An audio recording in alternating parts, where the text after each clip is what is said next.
My name is Gwen Olson, and I am the author of Confessions of an RX Drug Pusher. I'm a 15-year veteran of the pharmaceutical industry, and I left in the year 2000. And what I would like to do today is I would like to dispel the myth that the pharmaceutical industry is in the business of health and healing. Because in fact, what the pharmaceutical industry is in the business of doing is disease maintenance and symptoms management. They are not in the business to cure cancer, to cure Alzheimer's, to cure heart disease, because if they were, they would be in the business of putting themselves out of business, and that in fact doesn't make sense. I don't want people thinking that I am a conspiracy theorist, because in fact there is no theory behind what I'm telling you. It's all provable. And what I'm saying is provable is that the pharmaceutical industry doesn't want to cure people.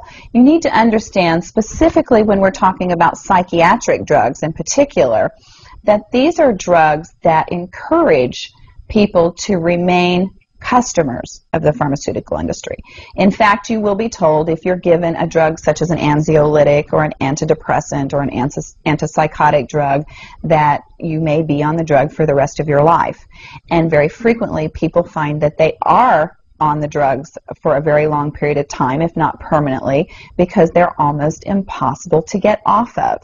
Some of them can have very serious withdrawal symptoms, and most of them can have extremely serious withdrawal symptoms if they're stopped cold turkey, but some people even experience withdrawal symptoms when they try to titrate or they try to eliminate the drug little by little, day after day.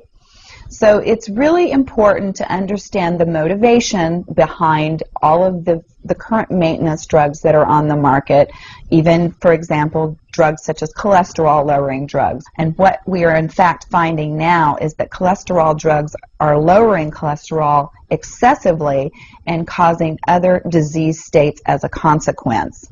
So you need to be careful about trying to take drugs in order to remain healthy, because you're never going to have anyone come to you and tell you that the drugs are always tried against a placebo in clinical trials. What a placebo is a sugar pill.